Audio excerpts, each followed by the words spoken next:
Welcome to the shifter, everybody. I'm not wearing headphones. I'm proud of you. He's Will, guys. That's his name is not headphones, and my name's not Timberlake. I'm Matt. Well, anyway, let's get into the shifter. So this past weekend, of course, NASCAR was at New Hampshire, and we had not just a whole rain tire gimmick situation going It on. was a normal Also, New Hampshire race. yeah, totally normal new auto club race. Yeah, What? because as we all know, what Auto Club was known for was just the cars uh running like five wide and being all splayed out like that. That's what made Auto Club, right? Yeah, and thankfully they didn't have. Well, actually, they did drive on the apron. Actually, your drivers in apron and five wide situations don't turn out too well. Sorry, man, to bring that up this early in the show. I wasn't going to talk about it until we got to that point in the race, but maybe I should go ahead with the race recap before you cry about the cut line. Yeah, let's go ahead and get into the race recap. And guys, I'll just go ahead and be honest. Did not catch any of the race. I worked. Don't tell them that. Now they're going to No, think you're some sort of I have fraud. to be honest. I can't have the people speculating about, oh, does this guy watch the product? They're not gonna believe you Yes, did, but even if you did watch it, man. It's just like Justin Timberlake telling that poor officer you only have one dirty martini. Look at the man's eyes. I've been hey, there, he's man. smiling. That's a lot more than one dirty martini. Now we both know I've been there, and I know what that feels like.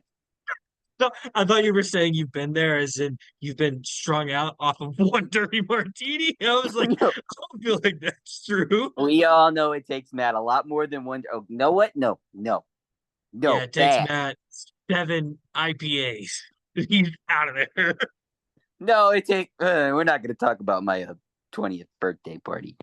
It'll take three, and then after that, you'll just Dad, I have was drinking more. soda. I was drinking soda, Dad.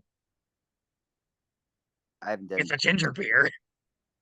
No, that was not me Yeah, that bought that. that I was would never have drank ginger beer if it was up to me. I have a brain. All right. that So, was persona non grata. oh, he felt good about that one. All right, now let's get into the race recap. I so well, first off, actually I gotta do the sponsors. You almost distracted me with all this alcohol talk, Will. You drunk. All right. So Bree makes our thumbnail. She's real cool sometimes. She has cool locks on her head and stuff, and at Bree Cosmo. Oh, you don't think she has cool hair? I'm gonna send this clip to her. You don't think her hair is cool? She's gonna upcharge for the logo. She's not, man. You know. All right. So now wait, say Bree has nice looking locks, so we can move on. I'm not saying that. I'm not. No. All right. Well, this clip is getting sent to Bree after the show. All right. Go watch Milan's show on YouTube. If you haven't watched it already after me saying it 1,000 times, what the hell are you doing? It's on Milan's YouTube. Go buy clothes from Terrell because he wants your freaking money. I'm saying frickin' so Emily can watch this week. Emily, also do not say frickin'. It's not a nice word. At Grateful Studios on Instagram for Terrell. And then go watch Emily, also Auntie. don't get drunk off 9 IPAs. I drank the entire box, Will. All right. So um this was guys, Well, guys, I for counted clarification. 9. I don't know where the others went. They were thrown somewhere. Yeah, This they was in was 2019, guys. To be fair, this was in 2019. 2021. 2019, 2017. I was really depressed 2019. about the Dell Jr. retirement. And it was 20. You know what? My coaches watched this show. Can we It was restart? 2017. It was 2015. Guys, I was a victim. Okay, let me stop this. Those Diddy. Okay. So go watch Ant and Ken's YouTube and let's get out of this weird sponsor segment and let's get into the race.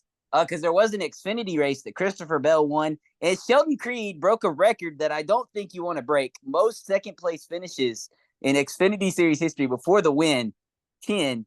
The last person to do this was Daniel Hemrick, and he won the championship that year. So Sheldon Creed championship confirmed, but Christopher Bell, perfect 4 for 4 at New Hampshire in the Xfinity Series, and I promise that's the only things that Christopher Bell did the entire weekend. Actually, that's a lie. He did 2 other things. We'll get to the other thing on Will's portion of the show because Will needs something to talk about since that dirty freak doesn't want to watch the show while he was too busy drinking dirty martinis with Justin And by Timberlake. that, you mean working at CVS hardly and astutely Oh, so getting you're my strung scan out on read. pills now. Yeah. Justin Timberlake probably was too, man. Let's be honest. All right. Let's. Well, I love Justin Timberlake, by the way. Let's move on. Actually, you know And what? I I don't. love Oxy. Shut up, Brian France. All right, now let's get to the 2024 USA Today 301, or as I like to call it, the Jeff Burton experience. Do not watch the 2000 race. Don't I watch. just about to say we talk about the Jeff Burton experience. We'll talk about that race, man. You don't watch it. Even the people that watched it live don't remember it. It was that bad. Actually, they do remember it because of how bad it was. It's kind of like 2013 Daytona 500. Don't watch it. Yes. So this race starts off with a Chase Elliott on the pole, baby. Oh yeah. Oh yeah. Oh yeah. Regular season points leader. Chase Elliott on the pole. Blah, blah, blah, blah, blah. All right. So Chase Elliott would rocket off to a 4-second lead to start off this race, but then Christopher Bell would make his way to second, and he would hawk down that number 9 Chevrolet and take the lead of stage 1. And kind of that's all that happened in stage 1. Chase Elliott would fall back to around 4th, and Christopher Bell would win stage 1. I promise, guys, we will not hear from Christopher Bell at all for the rest of this race. Right. And I just want to quickly say, um, tonight I ate a lot of candy and chocolate and my tummy hurts. Stop drinking the dirty martinis, man. We all know these candies and chocolates are a cover up for your drug addiction. I'm straight edge, man. I like CM Punk. Oh man, Wow, that Drew doesn't help at McIntyre like all. murdered him on television, though. That's crazy. Anyway, then on to stage 2 we go. All right. Well, I'm very excited about the Wyatt Six. Stage two would start off with a little bit of the same. Some Christopher Bell action, but Martin Truex Jr., baby. Oh yeah. He wasn't in the headlines at all recently. Would make his way up to second, and Denny Hamlin would make his way up to third for what would become the Joe Gibbs 301. Well, through all this, Daniel Good Hemrick one. would Good one. thanks, man. You named one of our videos Toyotathon. Hey, man, that was a Okay. All right. So moving on. This was a Toyotathon. So moving on. You know what would happen again? Well, the exact same thing that would happen in stage 2 last week for our first caution. Daniel Hemrick would spin out in the middle of a pit cycle by himself, and it wasn't raining yet. He spun by himself at New Hampshire in the next gen. I promise no one else has been by themselves in the stage. We'll get to that. All right. So, but this would allow Denny Hamlin to take the lead. Come on, Will. Any horny comments? Denny Hamlin took the lead. Oh, by the way, Emily, don't say that word and don't ask what that means. I think they're really behind on the shifter. I think my dad's the only one that's been watching it lately. But if you are watching it, I love you, Tracy, and Emily, and Jackson. And Denny Hamlin. You know Don't what I mean? do that either, Emily. It will get you sexual assault charges or make you wind up like Dr. Disrespect. We don't talk about that. All right. So No. Hold on. That's actually so crazy. He literally said, "Yeah, no, I was talking to a minor, but I didn't like really mean it." hey, man, you know what? We'll talk about this more later off camera because these people are here for the USA. I mean, they're here for what happens next. All right. So then the big wrench in this race. Weather was in the area, and then Kyle Busch and Noah Gragson wrecked. Kyle Busch wrecked. Kyle Busch wrecked for the 4th straight race. He ran 33rd the entire race, guys. It's bad. Oh, also, I'll go ahead and include this because I don't think this is going to be like a big point of emphasis. Andy Petrie announced his retirement from competition director. Wait, I didn't see that. Yeah, he announced it today. Keith Rodden, former Casey Kane crew chief, was the crew chief of the 5 car when he won the 2017 Brickyard 400. Great race, by the way, if you want to go watch it. Jimmy Johnson took the lead with the blown engine, guys. But yeah, that was sick. That was until he spun, and it was the last time we saw Jimmy Johnson ever take the lead. But but he will be taking over as competition director. He took the lead a couple more times, man, but it wasn't a lot. About to say, like, not maybe true. he'll win the Brickyard this year. No, he's gonna run. He might be Kyle Busch at this rate. But here we go. Kyle Busch would crash, but this would actually be the big wrench in the race before the weather would get here, because this allowed guys like Tyler Reddick, Michael McDowell, and Todd Gilliland to get a little off strategy because when stage 2 would end and Denny Hamlin would ultimately win the stage, holding off Christopher Bell and Martin Truex Jr., then the field would be shuffled a little bit because these guys that pitted and had about 10 to 20 extra laps of gas, they were going to try to stretch this as long as they can until the weather could get here, presumably winning this race if it rained, because if it rains at this point, it's over, right? But Tyler Reddick, it would actually be very entertaining. It was kind of similar to Bubba Wallace's win at Talladega in 22? 2022. No, wait, that was 21. No, That was in 21. the Sorry, yeah, 2021. It was in the Gen 6. yeah, he hasn't won in 2 years. Sorry, year and a half. We'll get the Bubba later. You haven't won in 2 years. I haven't won since 2020. I was going to be generous, man. I wasn't going to bring that up. I wasn't going to. Man, I'm on like a Bill Elliott kind of losing streak. Put me in the 9 Evernham Dodge right now.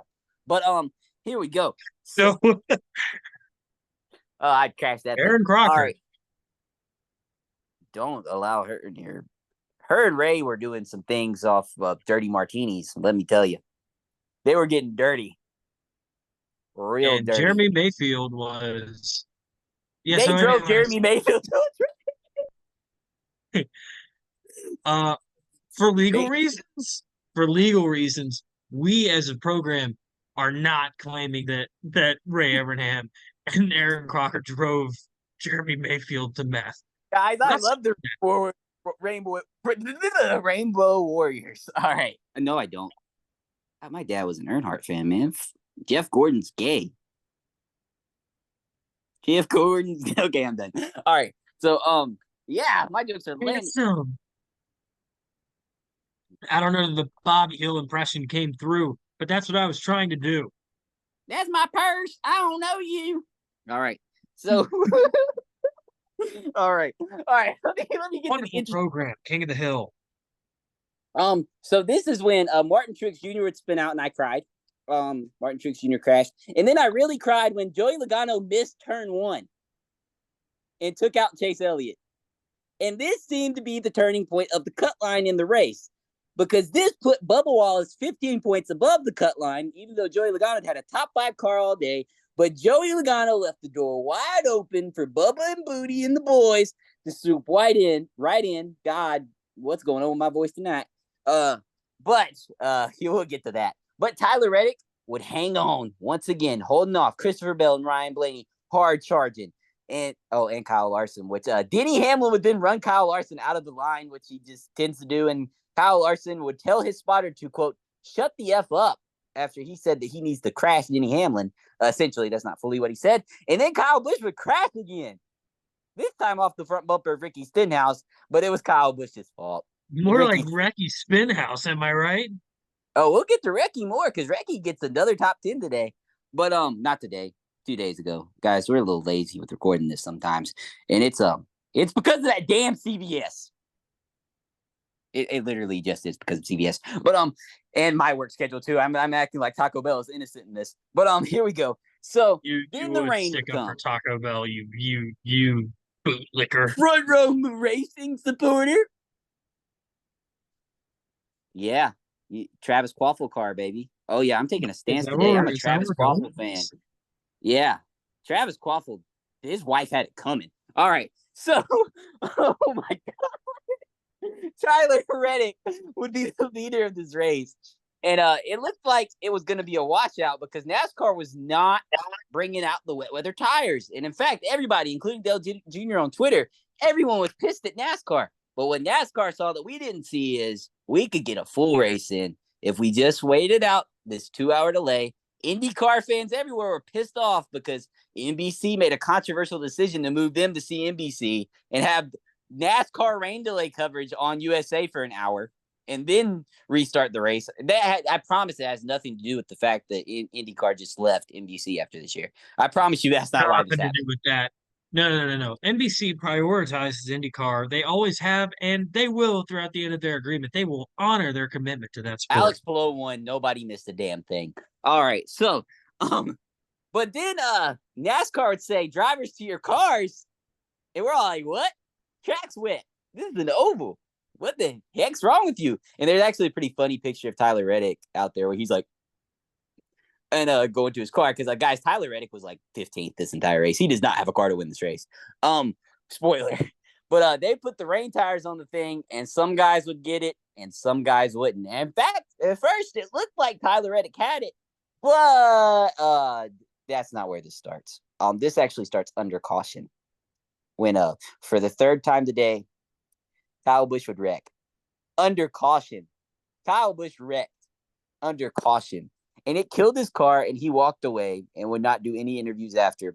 And Corey LaJoie also spun under caution, but he kept it out of the wall. And I think at that point we realized, oh, yeah, this is going to be kind of crazy.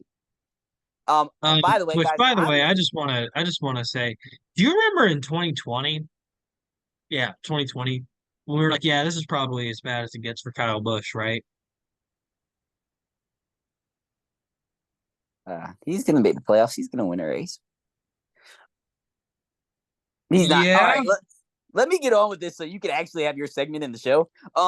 So sorry, man. They want to hear you talk, but Yes, I peeled this sticker off my laptop. congrats, man. The Intel Core processor sticker. Put it on your forehead for the rest of the show to show how proud you are. All right. So here we go. Tyler Reddick would continue to lead until he would actually get out to a big lead. Christopher Bell and Ryan Blaney would come rocketing through the pack. There was a controversial decision made in this to allow the guys that didn't have enough fuel to refuel. I know that was kind of the one problem that I had with all this. I think those guys shouldn't have been allowed to put fuel in their cars because I think guys like Tyler Reddick, Michael McDowell, and Todd Gilliland should have paid the price for them going back green. In fact, those guys shouldn't have had top 10 days, which they probably would still have because of all the calamity that's about to happen. But then Ross Chastain would spin by himself. And then we go green again, and Christopher Bell, some of these guys just had it, right? Christopher Bell, Josh Berry, Chase Briscoe, Ryan Blaney, all rocketing through the field. They've got it figured out. Chase Elliott, too. Chase Elliott came from the back to like ninth. And we're not going to talk about Chase Elliott the rest of this race. He would keep his top 20 streak alive, hanging on for an 18th with a very dinged up race car. And he would actually has the longest top 20 streak to start a season since Ricky Rudd in 1991. So congratulations, Chase Elliott, for that bit of history. But then, well, guys, speaking of guys that didn't have it, Denny Hamlin would plummet, Bubba Wallace would plummet, and William Byron and Brad Keselowski would also plummet in the running order through this. But one guy of those was starting to figure it out as Bubba Wallace had made 10 passes since the restart. He was back up into the 16th position after falling back to 27th. It looked like they were going to have about a 12th place day. That's about where they ran all day. Again, I have a big problem with that. That being a good day for the 23 car is unacceptable to me because you know what? I'm going to go ahead and say this. It's a Gibbs car. It's a freaking Gibbs car. Okay. It's a Gibbs car. It really is. Not a Gibbs team. It's not a Gibbs team, but your team isn't doing it to you. You're not coming to the track with speed. Tyler Reddick is running top 5 every week. But, so going in, I'm frustrated at this point. And I'm not blaming this all on Bubba, but. Oh, yeah. I mean, the car lacks speed. It's not like Bubba is driving the thing purposefully slow, but he hit himself as enough speed. The cars have been really fast. And no, the team still has not been particularly good.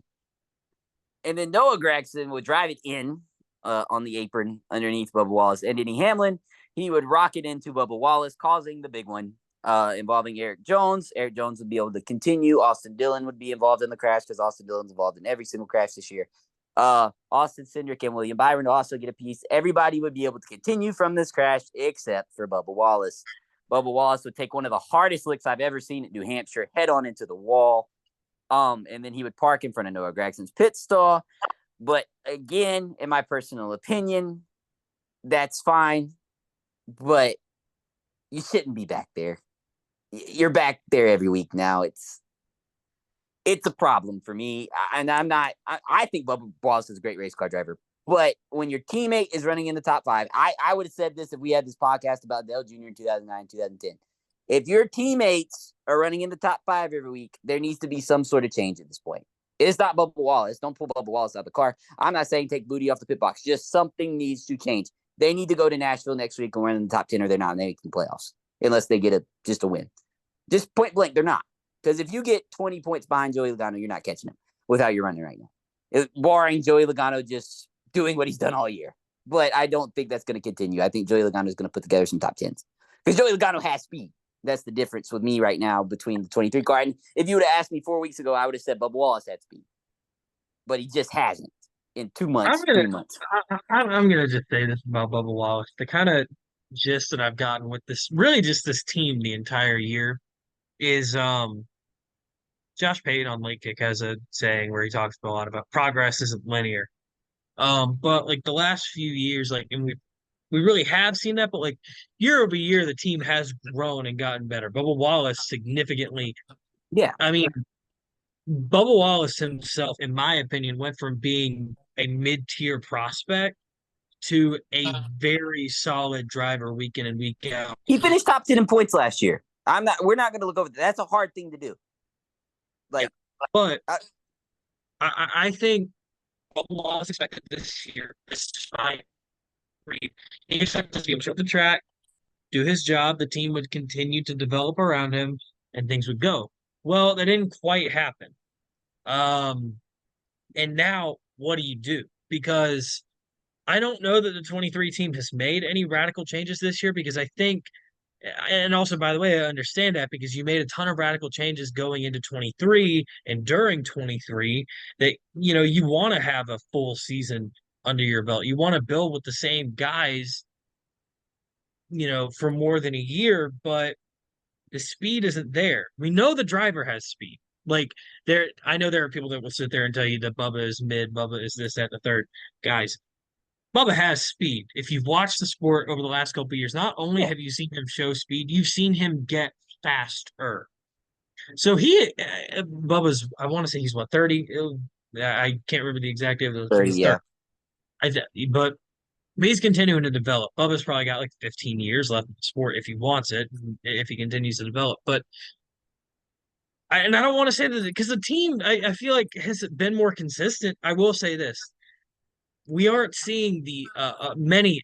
Well, I say we still did early on see catastrophic failures, but um, it's just not a very quick team No, in and general. just one more thing before I get into the end of this race. He said it himself at Dover, and he kind of alluded to what I was just saying. If you're running back there with the squirrels, like this is going to happen. And you're running back there with the squirrels every week, and this is happening more and more. Just like with Kyle Busch, it's happening more and more because he's back there too. I mean, it's not, and I'm not going to sit here and say that Kyle Busch needs to be replaced because we all know who Kyle Busch is. It's the same thing. I don't think the driver needs to be replaced. And I'm not even saying that Booty Barker needs to be replaced. I'm just saying I think there just needs to be kind of like they did a hyper focus on the 88 team. And that's what kind of got them turned around. I know they brought in Steve Letarte and stuff, but they made more of a focus on the bad team. I think a real hyper focus needs to be put in on that 23 team and getting that team into the playoffs. Yeah. Because they deserve to be there. Just like I think Kyle Busch deserves to be there. I think Joey Logano deserves to be there. But the fact is, I think a team or two that deserve to be in the playoffs this year just aren't going to make it because of the Austin Cindric and Daniel Suarez wins. But, so moving on to the end of this race, we'd have another single car spin with Carson Hocevar and another one with Corey LaJoie. That wouldn't change too much. Christopher Bell and Ryan Blaney. It seemed like we were going to get a battle between them for the win until Michael McDowell again made a move that he felt like he had to make, and it would take out himself and Ryan Blaney, who were running second and third. Just one more thing about Michael McDowell, because I don't want to harp on another driver because I want you to still have your time. Michael McDowell has made these moves at Texas, Talladega, and Loudon. And somebody made a really good point. These have cost him 60 to 70 points. He is 80. Actually, no, Todd Gilliland's 83 points. He is 98 points out of the cut line. If you give him those 70 points, he's only 20. So maybe if he did not make these moves and took his 3 top 5s, he wouldn't have to win to make these playoffs. But that's just something to think about. But again, I think the system, because I don't think he could have foretold the Kyle Busch, Bubba Wallace, and Joey Logano meltdowns that we're seeing. I think he expected it, like all of us, for them to already have wins, or at least 2 or 3 of them. So that put SHR teammates Josh Berry and Chase Briscoe had rocketed through the pack. We have another restart. Josh Berry is on Christopher Bell's bumper, getting ready to make a move, and it looks like Matt's prophecy might come true until Brad Keselowski spun out. And then there was a caution and an overtime restart. It looks like we're only going to get one overtime because darkness with the delay is becoming a problem. Chase Briscoe started on the inside of Christopher Bell. It was kind of cool that the final restart came down to Chase Briscoe and Christopher Bell for what Will's about to talk about here in a second. But the restart would not happen for him, and Christopher Bell would hold off the 2 SHR teammates. and would win the race, followed by Chase Briscoe in second, Josh Berry in third, Kyle Larson bounced back for a fourth, even after the contact with Denny Hamlin. Fifth place, Chris Buescher, great day for that team, got him 50 points above the cut line. Sixth place went to Tyler Reddick. He was able to hang on even with ill handling race start. And again, for the second straight week, attaboy to Ricky Stenhouse Jr., seventh place. And we got to give another attaboy to eighth place, John Hunter Nemechek, one of his good runs of the year. Ninth place, Martin Truex Jr. I don't know how the hell he got there with a battered and bruised race car, but it saved my grid rival day, I'll tell you that. And coming on 10th was Ross Chastain, who bounced back from his spin. And just for the cut line scenario, Joey Logano was able to get a 13-point gap over Bubba Wallace due to stage points. And Chase Briscoe has actually cut his gap to 25 points. So he's right back in the game. And I think Kyle Busch has put himself in a must win. So I'll let you take over, man. Well, I kind of want to talk about the cut line situation for just a second before I get into the main overarching topic, because we talked about Bubba specifically, and obviously, like, my focus around the cut line is going to revolve mostly around him because that's my favorite driver. And obviously, like, with me this season having spent a lot of time not viewing from afar, but like having to, and like I hate having to do this in sports at all, but like, watch just like people talk like, oh, like just like looking at stats and like box score watching is the term I'm looking for. um I don't see a route for Bubba to make the playoffs. I don't necessarily even mean a route for him to make it without winning. I'm saying I don't think Bubba Wallace is going to make the playoffs simply just because um I'm not even banking on the Kyle Busch win anymore, even though I think that's highly possible. I think Chase Briscoe is going to run significantly better than him through what were you gonna say? Chase Briscoe ran 25th this entire race before rain tires and has been for the last couple of weeks. I think you're actually big. If I just in my opinion, I don't think your biggest threat is Chase Briscoe. I think the 14 team, Chase Briscoe has a job. I think it's the other SHR car that's running in the top five every single week and only has a 73-point gap to the cut line. I think Well, my that is thing is that I just have more faith in Chase Briscoe at this moment. Is that a crazy thing to say? no. And I mean, I think look at Chicago and Daytona. I mean, I think Chase Briscoe can make something happen. I just don't. I think it's more likely that the 4, the 8, the 23, or the 22 win in a place that's not Chicago or Daytona. Yeah, and talking about Bubba specifically, he's not going to win Chicago. And here's the thing: we go by odds, and yeah, we have these crop of drivers in the field that plate racing is a skill to them, and Bubba he is one of, if not the best plate racers in the field, right? He's still Yeah, only I won mean, one. Denny Hamlin and Brad, but I think Bubba is in that top five. Like, uh, being good at plate racing does not translate to wins anymore. This isn't the 90s. This isn't the 2000s. This isn't even the 2010s. Everyone knows how good Bubba is at these tracks. He's only won at these 2.5 miles once. Now he's always up at the front, but if we're talking about a must win, you just can't bank on one singular driver to win these races because how often I mean, uh Harrison race because of how it is now. so I don't know. I just I don't feel like Bubba Wallace makes the playoffs, and that sucks. And him not making the playoffs isn't what marks the regression of the team. Because if they had a solid year and finished 17th in points, then that could still not be necessarily a regression. But this team has regressed in speed. Maybe they're a little bit more tightened up, but they are just simply not as fast. So If that sucks. they would be where Ty Gibbs is in points right now and be fine. Yeah. So very unfortunate. And yeah, we still can point to a few races. Like the first one that popped off the top of my head was like Vegas earlier in the year, which should have been one of those tracks where you earmark Bubba in as a top 10 guy, has the lug nut issue, and But just he's as an fact. 21st the entire day. That's my problem with it. The only mile and a half that that 23 team has had speed is sharp. Yeah. And So they've had great speed on the short tracks besides New Hampshire. But yeah. That being said, we are starting to run out of time. But I will go ahead and quickly cover. We alluded to it, but one of the funniest moments in NASCAR is Christopher Bell slowly becoming like my third favorite driver. Tops the 228. 311 guys are up there at the top, but I love Christopher Bell, man. I think I said Chase Briscoe on accident, but I meant Christopher Bell. He actually let it slip in a press conference. that Chase Briscoe would be joining Joe Gibbs Racing in relief of Martin Truex Jr. And I believe it was either yesterday, I want to say yesterday, that report was validated. It It is was official, hey, taking over the 19 car. You're cutting out.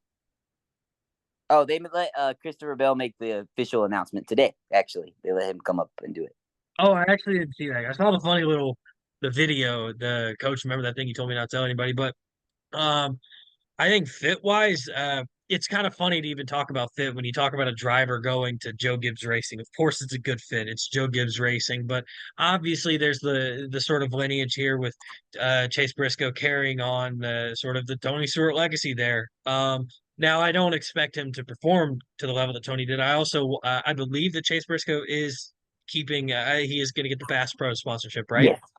Yeah, so he's keeping Bass Pro. Are there any other sponsors? I mean, the sponsors doesn't matter. He's got Bass Pro. He's driving. He is the driver of the 19 car, which when we talked about drivers getting screwed based on this whole Stewart Haas thing, I don't think anybody could have fathomed that Chase Briscoe was going to upgrade because of this whole thing. He's a He's championship he's going to contender drive the now. 19 car, huh? He's a championship contender now. Yeah, so honestly, this is awesome for Chase Briscoe because this has validated that I feel like I'm right about Chase Briscoe, that he is good, had a pretty terrible season last year, and it hasn't been a great season this year by any means, but Chase Briscoe, I think, is a perfect fit. He's a veteran presence for that 19 car, which I know sounds crazy to say for a guy in his third year in the Cup Series, but Chase Briscoe is a veteran race car driver. I love it. And he doesn't have to be the flag bearer over there by any means, but I expect Chase Briscoe to step in and, be a deep playoff contender. And are you saying he's the fourth team there? No, I'm saying he's in his fourth year. He's in his fourth year. Yeah, because he had 20, 22 was the year he made the round of eight. His rookie year was before that. That was the year he wrecked Denny Hamlin at the road course in 21. And then he made the round of eight in 22. And then last year he finished like 28th in points. Why does my brain not computing that Chase Briscoe was Because in the Boyer Cup retired. Series? Yeah, for whatever reason, my brain doesn't want to say that he was in a next gen Clint Boyer's car. back. Clint Boyer's back this week. He is back. Go ahead and cover that real quick. Then we got to get out of here. Clint Boyer, I'm going to cover three things really fast. Clint Boyer will be driving the number 7 Spire Motorsports Chevy at Nashville in the Truck Series. Will be a contender for the win. Hopefully, I hope Clint Boyer does well. Also, prayers to John Force after his wicked crash in the NHRA race. Still in the hospital, but should be okay. Hopefully, he can return for the rest of his farewell season. But But I got to cover the obviously, last headline. yeah, go ahead. Hold on. I'm sorry. Prayers up for John Force and everything, but Tony Stewart is having a baby. What? Yeah. Yeah, He's a having legend almost died, but Tony Stewart's having a baby. I'm just kidding. I'm sorry. Well, we don't have time. I think the meeting could end at any time, so I got to make sure it's known that we are getting a Smoke Junior brother. No, Oh seriously, yeah. the prayers up for John Force. Yes, prayers up for John Force. Hopefully he'll get to at least do one more race, but hopefully his 75-year-old still winning races. It's insane. Legend, greatest drag racer of all time. Outro us, Will, before we get cut off. All right. Well, that being said, thanks for watching. As always, this has been the Shifter, and I have been Will without headphones on and with a little sticker on my forehead. And I've been Matt, and I've not been drinking like Mr. Timberlake.